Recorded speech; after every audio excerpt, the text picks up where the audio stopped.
Episode 3 opens with Meghan Markle preparing a gift of some picture books for Tan France's family, since he has 2 kids. She gifts her book, The Bench, along with a few others. That awful book is not really a kid's book at all. It was a poem made for Harry, put into a picture book, marketed as a kid's book. It is not a kid's book. It is trash. Check out my review. I will link it for you at the top of the page and at the end of today's video if I remember. But the sheer act of gifting her own book to someone she has not yet met before, especially a bad book at that, is so self-indulgent and cringe. The secondhand embarrassment is already off the charts in the opening scene. I don't think I would do that. I don't think I could bring myself to do that, to gift someone my own book when first meeting them. It feels way too self-aggrandizing. It is a weird choice, etiquette-wise and just like character-wise. What are you doing? Weird. This episode brings us yet another guest, Tan France, who shines far brighter than Meghan. And also a lot more arranging. She arranges a fruit plate. Thank goodness it is spared the dead flowers. But she also arranges French toast that Tan makes, and she fondles, and then she ruins it with dead flowers. Shame. Shame. Dead flowers on French toast would be disgusting. Powdered sugar, butter, some sort of topping, fruit, maple, creme anglaise, delicious, vanilla drizzles, things like that, toasted coconut. Never a dead flower. Ugh. It's immediately going to get soggy from the moisture, the butter, the maple, if you use it, or any sort of a sauce. It's immediately going to get soggy, and then it's going to feel weird in your mouth. She really doesn't understand eating real food. There are a lot of close-ups, again, with obvious voiceovers, just like the previous episodes. They really did put in a lot of effort to trying to repair. There was a lot of course corrections, less about Meghan. Try to sound like you're interested in your guests a little bit, which is good, to be fair. But the cut and paste, zoom in and add a voiceover formula feels choppy and weird. It's very obvious. It's a little out of place. They did a good job, to be completely fair, with making the audio sound seamless, but it just doesn't feel seamless as a complete package watching it. You can tell. Maybe it's because I edit my videos too, and I can kind of tell when there's a chop, and it definitely takes away from the flow of the episodes as well, to go from a normal shot, at a normal zoomed out sort of picture that's composed relatively okay, to then all of a sudden cut to a shot really abruptly to something super tight and zoomed in. It's not the most pleasant to watch, and it kind of draws attention to the fact that this is yet another moment that they had to do a voiceover in post-production or cut and paste something in post-production. So then it starts raising the question, just how much of this has been redone and reworked? A lot of it. The best part of this episode is Tan in general, but especially this part. He actually does cook daily, and he makes his kids French toast breakfast almost every day. He has a 1-year-old and a 3-year-old, so you know how picky they can be. He admits it might not be the healthiest thing, but I will say French toast actually, if you add a little unflavored whey to the custard, can be quite nutritional. You put some fruit on top, maybe do light syrup or no syrup, then it can be a decent amount of protein anyway, and not too bad for a little kid breakfast. At least they're eating something. Anyway, he does cook this daily, and you know what he does with the sweater that he has about his shoulders when he arrives? He rips it off and throws it out of the kitchen, to Meghan's dismay. She's like, oh. This is authentic. He is being real. Me too, Tan. If there is anything in the kitchen that does not belong in the kitchen when I begin cooking anything, but especially if I'm going to really be cooking something and I'm geared up and ready to cook, it literally gets thrown or kicked out of the kitchen. I am not going to run laps around the house putting things away when I'm in the middle of fixing. I am chucking that shit out of the kitchen as fast as I possibly can, and that's exactly what he did with that sweater. Remember Meghan, pretentious pseudo-cook, kept the damn sweater around her shoulders the whole time she pranced around making food? The contrast is so profound and delicious. And I'm so happy to see someone set a real example of what it's actually like when you're cooking. You would never wear a sweater around your shoulders. Never. I said I would never. You said you would never. But look, we have an example in front of our eyes now. Love him for this. And this is a theme with Meghan. She tells on herself. She outs herself as a pretender a lot. Like when Tan explains that his husband cooks bread daily. It's kind of his go-to to calm his mind throughout the day. And Meghan says, mine is a glass of wine. Ew. That's so unbecoming. I'm sorry. I am a little bit judgy of moms, especially of young children, who claim that they require wine just to get through the day. But these moments reveal her questionable character. And I think that she thinks it'll be relatable. Like all moms are just going to be like, same, I too require so much wine to get through mothering. No, I'm sorry. No, that's not it at all. That's not good. And that's not what most moms I have ever met are like. It's ridiculous. Anywho.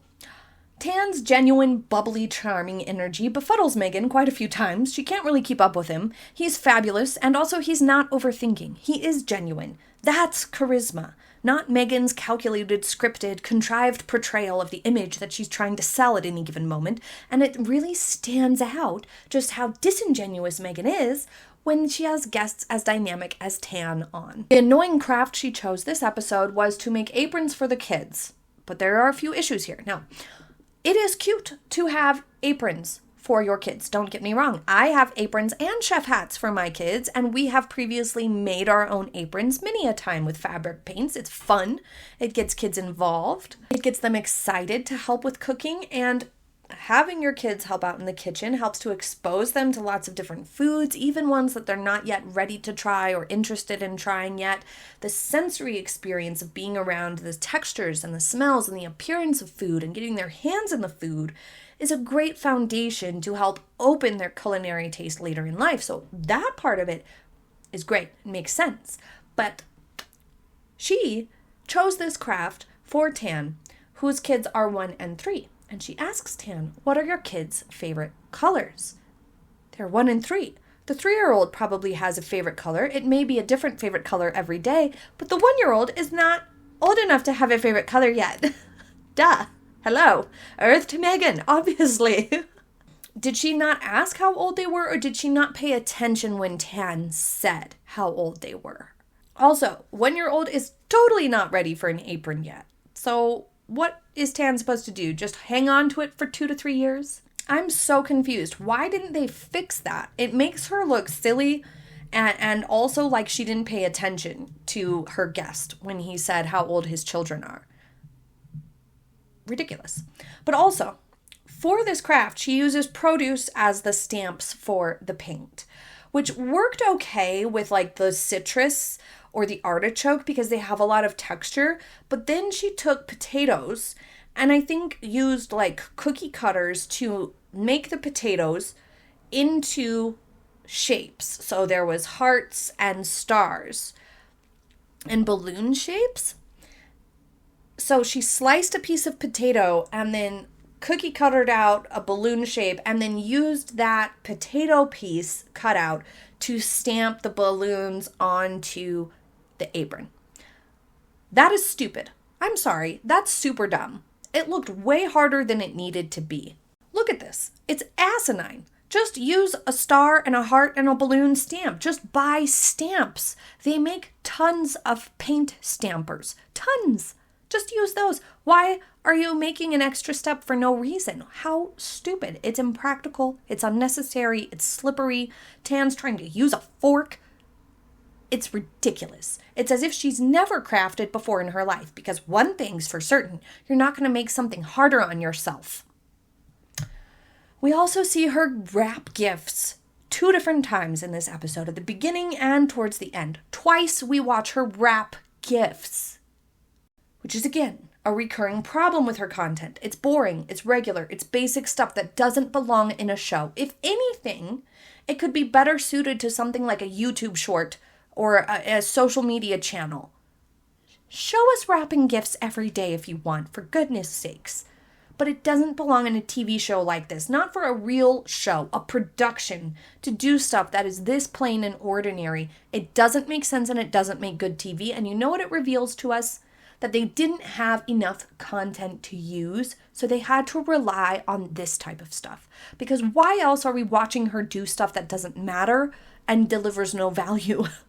It's to inflate her ego so she can feel like she has a reality show and just be seen doing anything existing, and because they didn't have anything better to show. The Guardian says that this show, this season, is so painfully contrived that it's genuinely fascinating. 2 out of 5 stars. The Duchess of Sussex returns with more effortfully whimsical celebrity get-togethers, and she's still sprinkling flowers over everything. I like recipes that take like 4 hours. I don't do fast recipes at all. I like to braise. Wow, that's so fascinating, Meghan replies to Chrissy Teigen. Is it though? Is it? Netflix is clearly gambling that it is. The second series is with us, albeit alongside the news that the Sussex's new deal with the streaming platform is not another 100 million, which in reality was reported to be closer to 20 million extravaganza, but a rather less spectacular first look agreement that gives Netflix first refusal on any shows the couple create. Tan France puts fresh bread in the toaster before making French toast to make it more absorbent. That's so good for people to know, says Meghan. Is it though? Is it? Such questions, well, slight variations on that one question, abound as we return to see what Meghan is cooking up / assembling from fruit, flowers, twine, and name tags in a stranger's kitchen in Montecito.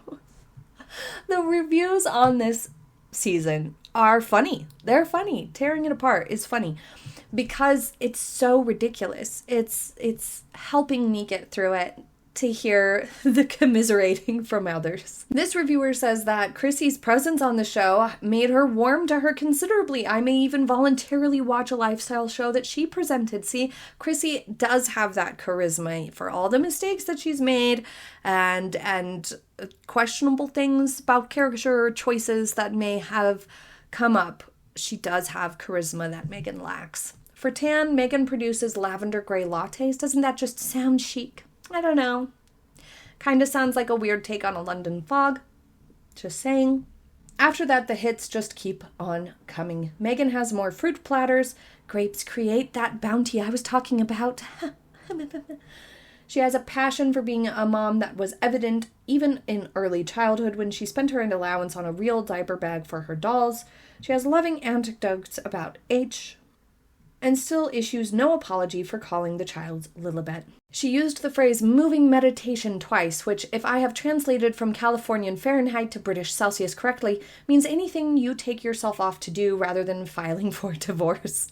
Not that there is any suggestion that such thoughts ever crossed her mind. All is well in Meghan's world. It's so boring, so contrived, so effortfully whimsical that, do you know what? In the end, it does become almost fascinating. You find yourself wondering things you would never normally wonder, such as, what would it take for me to embark on making vegan macaroons? How large of a part of Meghan wants to run screaming for the hills? How excited could I get about tiny eggs from my silky chickens? What if I were being paid the thick end of $100 million to do so before my original deal ran out? Thank you for joining me for today's video. I hope you enjoyed it, and I hope you have a happy day ahead. I'll see you next time. Bye!